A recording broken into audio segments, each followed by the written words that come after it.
அதே அரபாவுடைய தினத்துடைய அன்னைக்கு பிறை 9 காலையிலிருந்து தக்பீர். அதுவும் எங்கள்கிட்ட உள்ள ஒரு பெரிய ஒரு பலகீனம் தான்.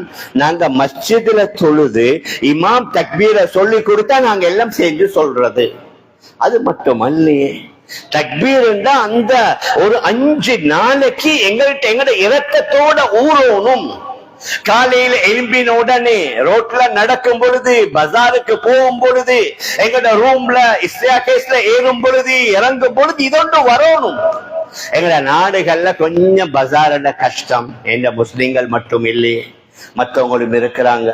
அதனால பஜாரில் எல்லாம் எந்த அளவுக்கு இந்த ஹதீஸ் ஷரீஃப்ல புகாரியில வந்த ஞாபகம், ஹதரத் அப்துல்லாஹ் இப்னு உமர், ஹதரத் அபூ ஹுரைரா ரலியல்லாஹு அன்ஹுமா, இந்த 2 பேரும் இந்த ஐயாமு தஷ்ரீக்குடைய நாளையில மதீனாவுடைய மார்க்கெட்டுக்கு வந்து தக்பீரை சொல்லுவாங்க.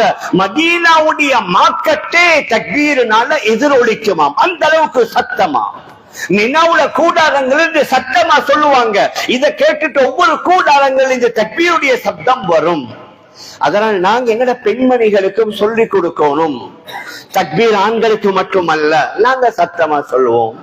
பெண்கள் கொஞ்சம் சத்தத்தை குறைத்து வீட்டுக்குள்ள நாங்க சொல்றத பார்த்து எங்கட பிள்ளைகள் படிக்கணும். எங்கட மகனும் மகளும் பார்க்கணும். எங்கட பேரன் பேத்திகள் பார்த்து அவங்களும் இத செய்ய ஆரம்பிக்கணும். ஏன்?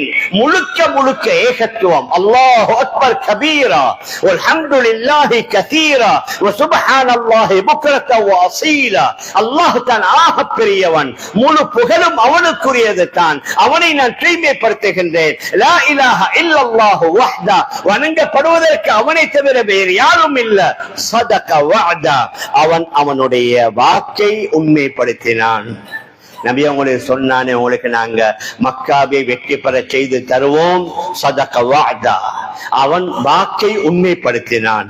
வனஸர அப்தா, தன்னுடைய அடிமை. அல்லாஹ்வுடைய மாண்பு, அல்லாஹ்வுடைய கண்ணியத்தை பற்றி அந்த தக்பீர்ல சொல்லப்படுது.